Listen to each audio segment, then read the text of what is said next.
스타 목장의 김효정입니다.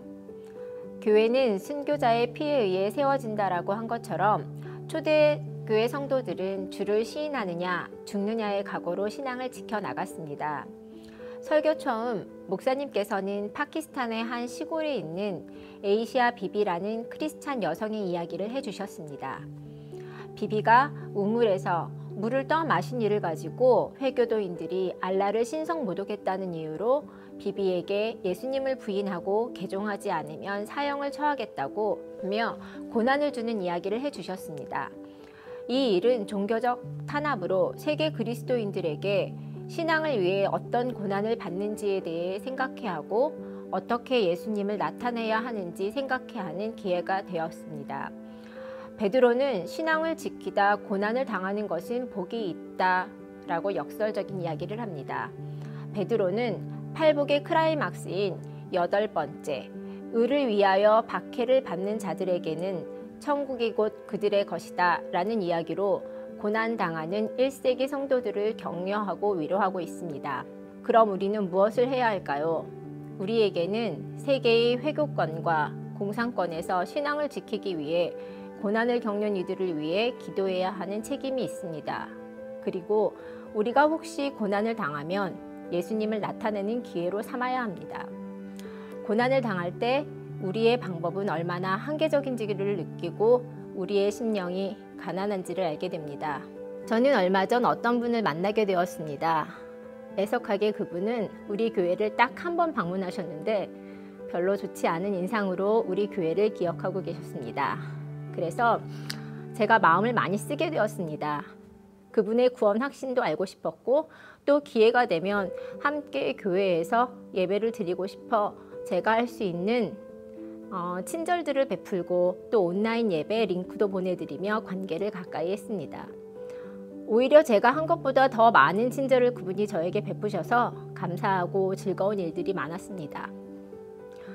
그런데 어쩐 일인지 작은 오해가 생기며 저에 대한 서운함으로 믿는 자들에 대한 지적과 평가로 이어지셨고 더욱 교회에 대한 마음의 문을 그분이 닫게 된 것 같습니다. 목숨이 죽느냐 사느냐의 문제는 아니지만 저에게는 크리스천으로 제 자신을 죽여야 하는 일들이 종종 일어납니다. 그럴 때마다 나는 과연 예수님의 온전한 뜻을 지켜냈는지 모르겠습니다. 고난 중에 예수님을 드러내는 그런 의가 있는 다름의 삶, 심령이 가난한 자의 삶을 살고 싶습니다. 감사합니다. 최근에 이 전 대통령이 우한에서 기인된 이 COVID-19을 Chinese 바이러스라고 해서 동양 사람, 특별히 에이시언들이 많이 사는 샌프란시스코나 뉴욕에서 백인들이 에이시안을 구타하거나 또는 상점에 들어와서 물건을 막 헤쳐놓거나 심지어 죽는 사례가 발생을 해서 큰 사회적인 문제가 되었습니다. 보시는 대로 I'm not a virus. 나는 여러분들에게 이 세균을 옮기는 바이러스가 아닙니다. 중국 사람 옷을 입고 있고 또 사람들이 데모하는 내용이 나와 있습니다. 그리고 종종 간간히 들리는 말을 가운데 xenophobia, xenophobic 이란 말을 듣게 되는데 그 말은 두 단어가 합쳐진 합성어입니다. xeno란 말은 외국인, phobia 이란 말은 phobia란 말은 두려워한다, 혐오한다 이런 말입니다. 나와 색깔이 다르고 인종이 다른 사람에 대해서 혐오감과 두려움을 느낄 때 xenophobia라고 말을 합니다. 주후 64년 로마 제국에 있는 사람들은 그리스도인들에 대해서 xenophobic, 이 그리스도인들은 우리와 다른 사람이다 라고 하는 본인 나름대로의 편견을 가지고 그리스도인들을 CTK를 시작했습니다. C는 capturing, 체포하고 T는 torturing, K는 killing, 그리스도인들을 체포하고 고문하고 죽이는 사례가 빈번하게 발생을 했습니다. 우리가 이 땅에 살아가면서 우리의 신앙 때문에 동성연애를 성경적으로 믿지 않는 우리의 신앙 때문에 우리 주변 사람들에게 왕따를 당하고 어려움을 당하는 사례가 있습니다. 믿는 사람이기 때문에 성경대로 살기를 원하기 때문에 우리가 심리적, 정신적, 영적인 박해를 받는데, 그럴 때 우리 자세는 어떠한 자세를 가져야 되겠는가? 그 내용을 오늘 계속해서 베드로 전서 3장의 말씀을 가지고 나누기를 원합니다. 지난 3주간 책을 저술해서 저희들에게 아주 귀한 책의 내용을 말씀해 주신 세 분에게 감사드리고, 앞으로 책을 쓰는 것은 자기와의 큰 싸움입니다. 때로 힘들고 고독하고 어려움을 어떻게 이겨냈는가라는 내용으로 앞으로 기회가 되면 내가 할 수 있는 것은 토요일 날 그 사례를 나누면 이 한 권의 책이 나오기까지 보이지 않는 이런 수고, 이런 인내, 이런 대가를 지불했구나라고 하는 차원에서 책에 대한 고마움을 더 갖게 되리라고 봅니다. 오늘 하나님 말씀은 베드로전서 3장 18절부터 22절까지의 말씀을 보겠습니다. 베드로전서 3장 18절, 그리스도께서도 단번에 죄를 위하여 죽으사 의인으로서 불의한 자를 대신하셨으니 이는 우리를 하나님 앞으로 인도하려 하심이라. 육체로는 죽임을 당하시고 영으로는 살리심을 받으셨으니 그가 또한 영으로 가서 옥에 있는 영들에게 선포하시니라. 이게 참 어려운 난해 구절입니다.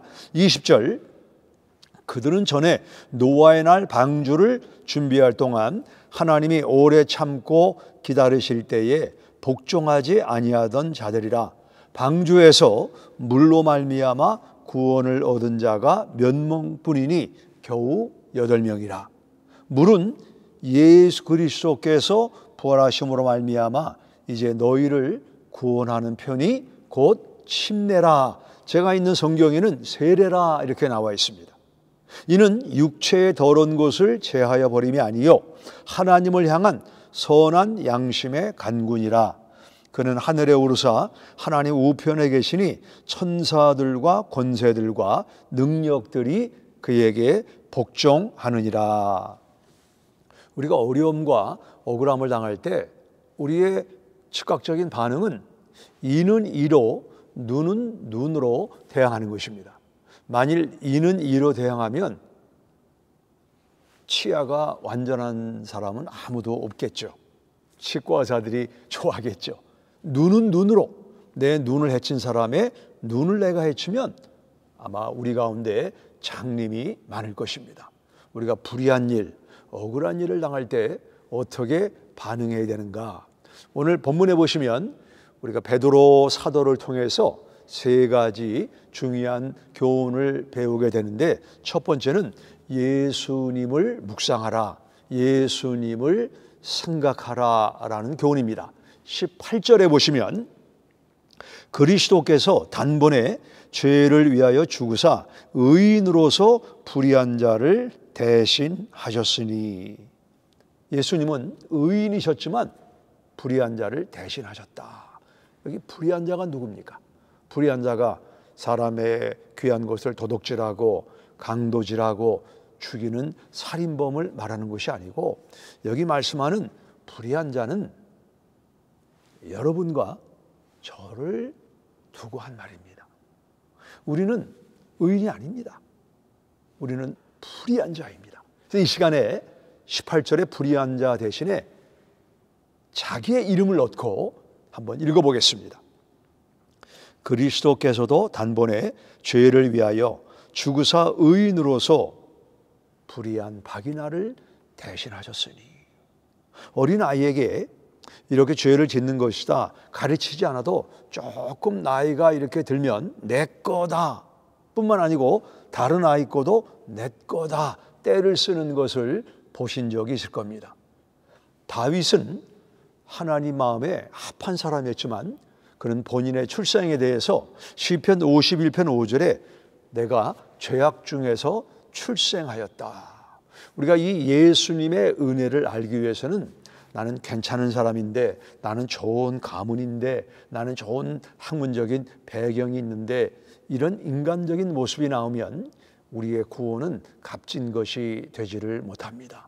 사도 바울은 누구였습니까? 바울은 베냐민 지파였습니다. 베냐민 지파에서 최초의 왕이 나왔습니다. 왕의 가문, 왕족이라는 것입니다.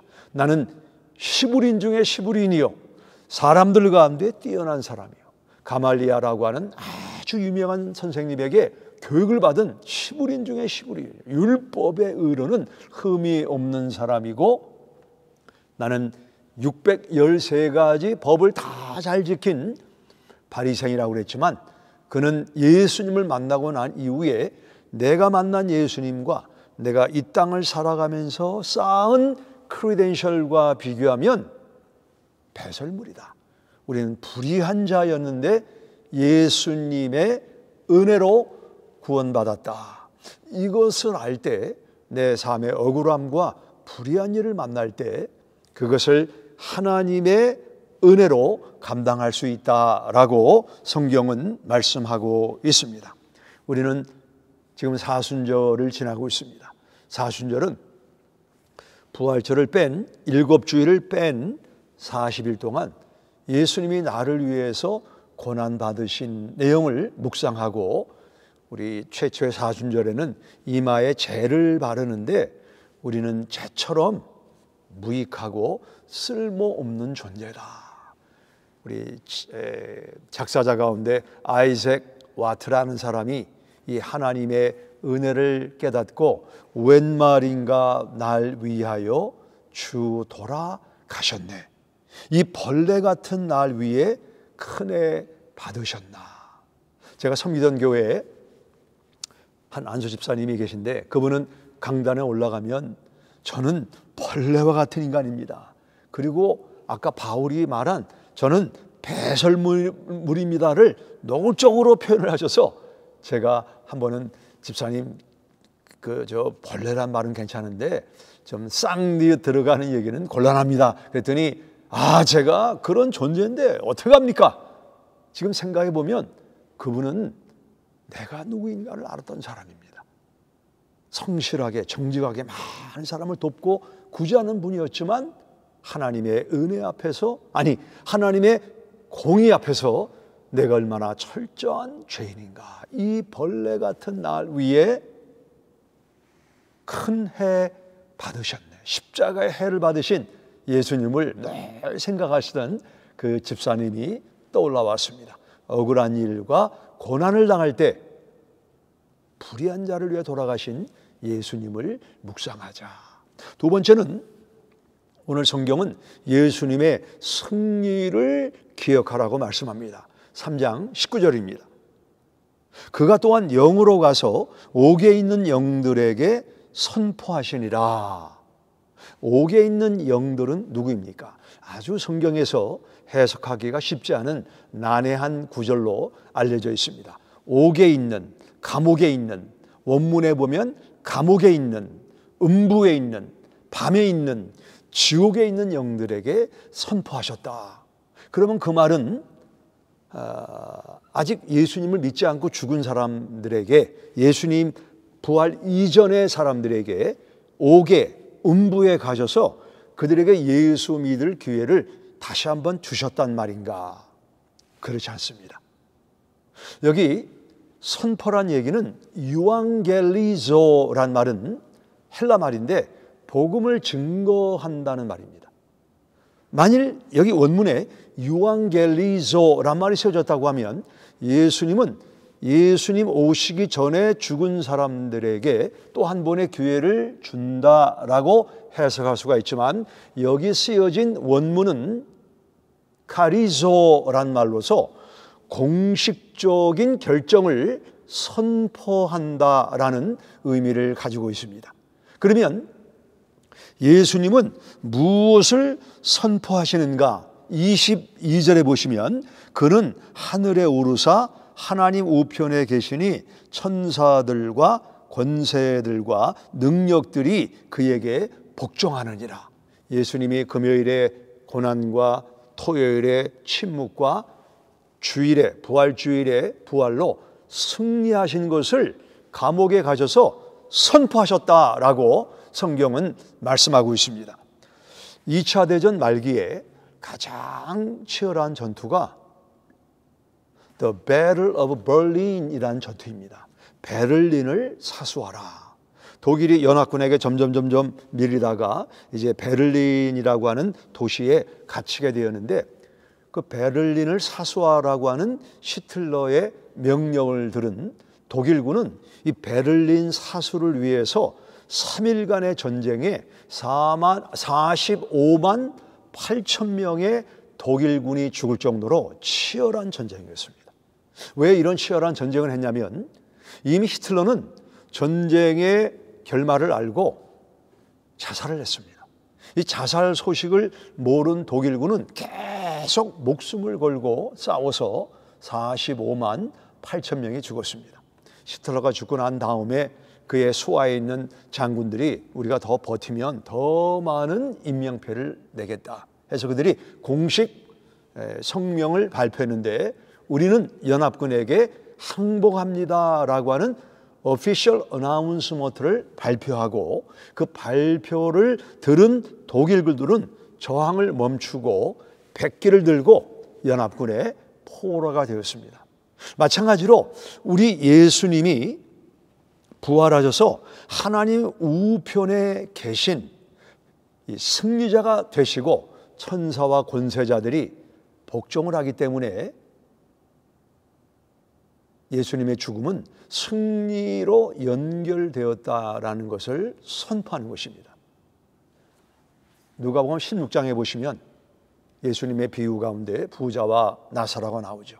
나사로가 아브라함이여 나사로를 보내서 내 형제들이 여기 오지 않게 하소서 그랬더니, 너희와 우리 사이에 큰 구렁이 있어 우리가 너에게 갈 수도 없고 음부에 있는 너에게 갈 수도 없고 음부에 있는 내가 이 천국에 올 수도 없다. 한 번 죽으면 구원의 기회가 없습니다. 그래서 성경은 오늘이 구원의 날이요 지금이 은혜 받을 날이라. 이 사순절 기간에 예수님을 믿으면 안 되는 이유가 있습니까? 내 주변에 있는 사람들을 찾아가서 부활하신 예수님을 전하면 안 되는 이유가 있습니까? 고난당할 때 불의한 자를 위해 돌아가신 예수님을 생각하자, 묵상하자. 그리고 사망 권세를 이기신 예수님의 놀라운 승리를 기억하는 것이 중요합니다. 세 번째는 우리가 예수님이 불의한 나를 위해 죽으시고 부활하시고 승리하셨다고 하면 나의 신앙을 노출하라라는 것입니다. 내 신앙을 노출하라.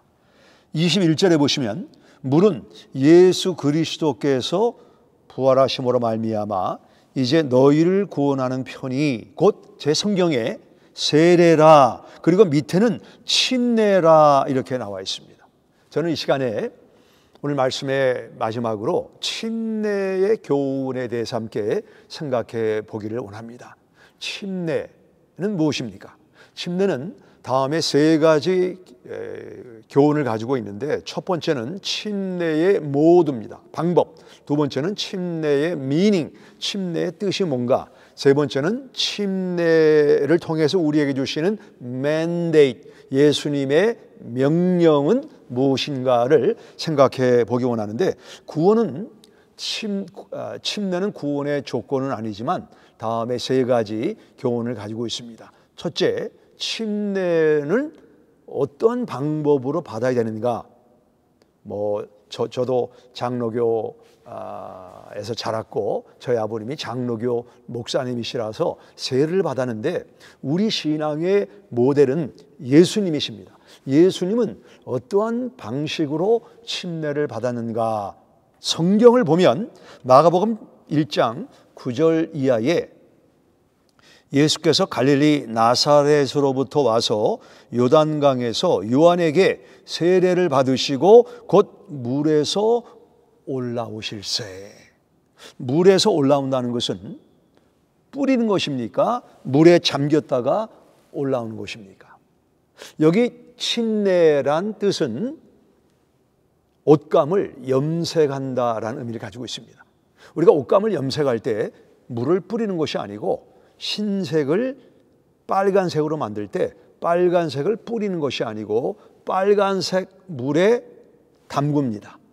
담궜다가 꺼내는 것처럼 예수님은 물에 담기셨다가 올라오셨다라고 성경이 말씀하고 있는 것입니다. 이것이 예수님이 받으신 침례의 방법인 것입니다. 두 번째, 침례에 담겨져 있는 의미는 뭔가? 미닝은 뭔가? 성경을 보시면 제가 이제 로마서 6장을 읽을 텐데 합하여, 함께, 같이 이런 단어에 따라다니는 주어가 무엇인가를 주목해 보시기 바랍니다. 로마서 6장 3절 이하에 무릇 그리스도 예수와 합하여 침례를 받은 우리는 그의 죽으심과 합하여 침례를 받은 줄을 알지 못하느냐. 그러므로 우리가 그의 죽으심과 합하여 침례를 받음으로 그와 함께 장사되었나니 이는 아버지의 영광으로 말미암아 그리스도를 죽은 자 가운데서 살리심과 같이 우리로 또한 새 생명 가운데서 행하게 하려 하심이라. 합하여 죽었다. 예수님과 같이 장사되었다. 그리고 예수님과 살리심과 같이 우리도 생명 가운데 살리려 함이라. 침례란 물속에 들어갈 때 예수님과 함께 죽었다. 예수님과 함께 장사되었다. 그리고 물에서 올라올 때 예수님의 새 생명을 갖게 되었다. 라는 것을 마음으로 믿어 의에 이르고 입으로 시인하여 구원받는 것처럼 예수님이 침례와 주의 만찬을 제정해 주신 것처럼 이 침례를 통해서 내 신앙을 공개적으로 고백하는 것입니다. 이번 4월 4일이 부활주일입니다. 교회적으로 침례 의식을 갖습니다. 예수님을 마음으로 믿었지만 아직 침례를 받지 않은 분들은 이번 기회를 붙잡으시기 바랍니다. 그리고 내가 예수님과 함께 장사되고 부활하는 새 생명에 동참하기 원하는데 구원의 방법을 모른다. 교회나 여러분 목자에게 말씀하시면 저희가 성경을 통해서 어떻게 구원받는가를 말씀해 드리도록 하겠습니다. 침례의 모두를 말씀드렸습니다. 물에 들어갔다가 나오는 것이다. 침례의 미닝은 예수님처럼 죽고 장사되고 부활하는 것입니다. 세 번째, 침례 안에 담겨진 mandate, 예수님의 명령은 무엇인가? 처음 두 가지는 구원의 조건이 아닙니다.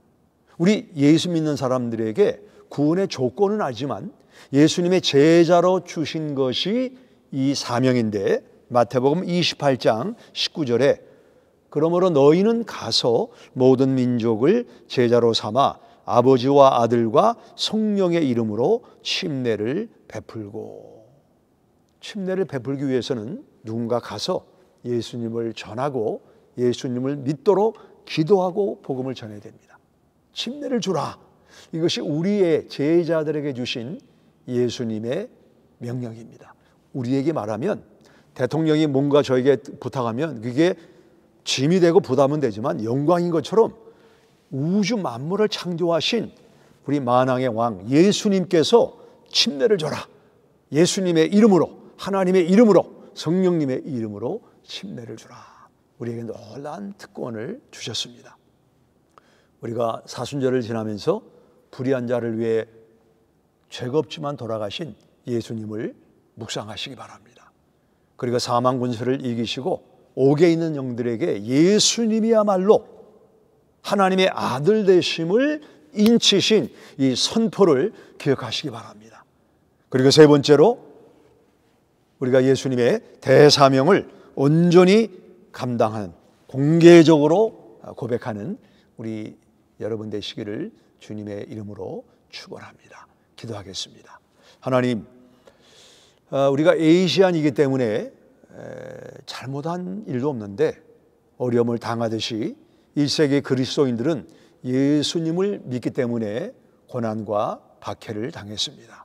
우리가 그럴 때마다 죄가 없이 고난당하신 불의한 자를 대신하신 예수님을 생각하도록 도와주시옵소서. 예수님이 비록 이 땅에서 몫으로 초라하게 사셨지만 하나님의 아들로 사람의 몸을 입고 주님의 우편에 앉아 계신 부활하신 왕 되심을 선포하게 하여 주시옵소서. 그리고 이 어려운 어두운 세상 속에 빛의 자녀로 신앙을 공개적으로 당당히 고백하는 하나님의 사람들이 되게 하여 주옵소서. 예수님의 이름으로 기도했습니다. 아멘. 이 세상을 살아가는 동안에 나의 힘을 의지할 수 없으니 기도하고 낙심하지 말 것은 주께서 참 소망이 되심이라. 이 세상에 살아가는 동안에 나의 힘을 의지할 수 없으니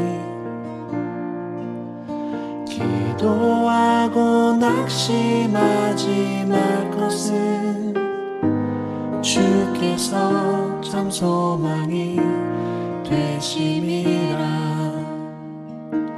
하나님의 꿈이 나의 비전이 되고 예수님의 성품이 나의 인격이 되고 성령님의 권능이 나의 능력이 되길 원하고 바라고 기도합니다.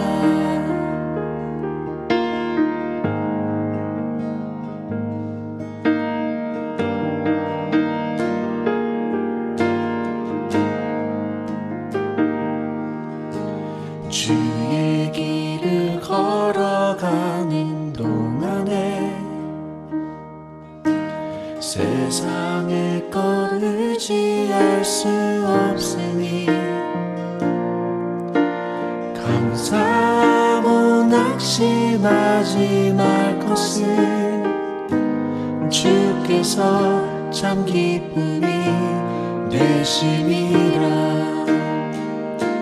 하나님의 꿈이 나의 비전이 되고 예수님의 성품이 나의 인격이 되고 성령님의 권능이 나의 능력이 되길 원하고 바라고 기도합니다. 하나님의 품이 나의 비전이 되고 예수님의 성품이 나의 인격이 되고 성령님의 권능이 나의 능력이 되길 원하고 바라고 기도합니다. 하나님의 꿈이 나의 비전이 되고 예수님의 성품이 나의 인격이 되고 성령님의 권능이 나의 능력이 되길 원하고 바라고 기도합니다. 성령님의 권능이 나의 능력이 되길 원하고 바라고 기도합니다. 계속해서 세 가지 공동기도 제목을 가지고 함께 기도하도록 하겠습니다. 먼저 들은 말씀을 기억하여 불의한 나를 위해 십자가에 못 박혀 돌아가신 예수 그리스도를 떠올리시길 원합니다. 그리고 이제 그 예수님을 통해 이제 내 주변에서 그 의로우신 예수님의 피로 힘입어 구원의 초청을 받아야 할 내 주변의 이웃 그리고 내 주변의 사람들을 떠올리기 원합니다. 그 사람들의 죄악들이, 그 사람들의 불의함이 예수 그리스도의 의로운 그 진한 사랑으로 말미암아 자신이 죄인임을 고백하고 그 예수님의 구원 앞에 무릎을 꿇고 나아갈 수 있도록 우리가 함께 그 사람들을 떠올리며 기도하도록 하겠습니다. 기도하겠습니다.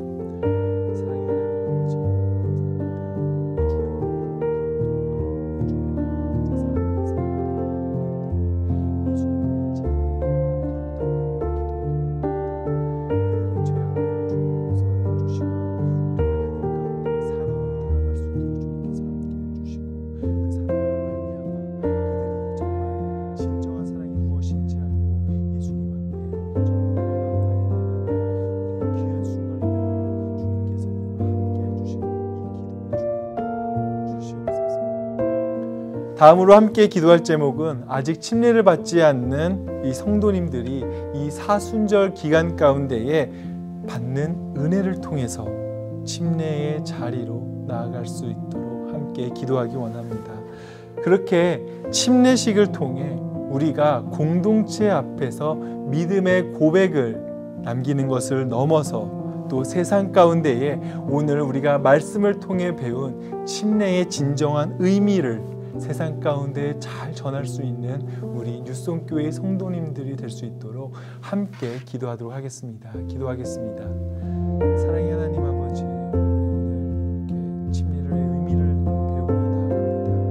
우리 아직 침례를 받지 않은 많은 성도님들이 계실 텐데 그 침례의 고백 가운데에 진짜 나를 위한 그 예수님의 사랑을 정말 반응할 수 있는 고백이 될 수 있도록 주님께서 우리들의 마음을 책임져 주시고 이 고백을 통해 저희가 그저 거기서 끝나는 것이 아니라 세상 가운데 행해짐으로 나아가는 진정한 의미의 침례에 저희가 삶을 살아갈 수 있도록 아버지 함께하여 주시옵소서.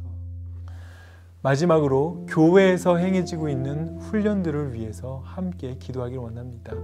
현재 뉴송교회에서 4.13 훈련 그리고 2.13 등등 많은 훈련들이 활발하게 진행되고 있는 가운데에 훈련을 받는 우리의 성도님들께서 이제 이런 훈련들을 통해 영적인 군사들로 거듭나 세상 가운데에 복음을 전하는 자로 그리고 복음을 살아내는 자로 살아갈 수 있는 그런 훈련시킬 수 있는 귀한 훈련이 되게 해달라고 그리고 그런 훈련자들이 되게 해달라고 함께 기도하겠습니다.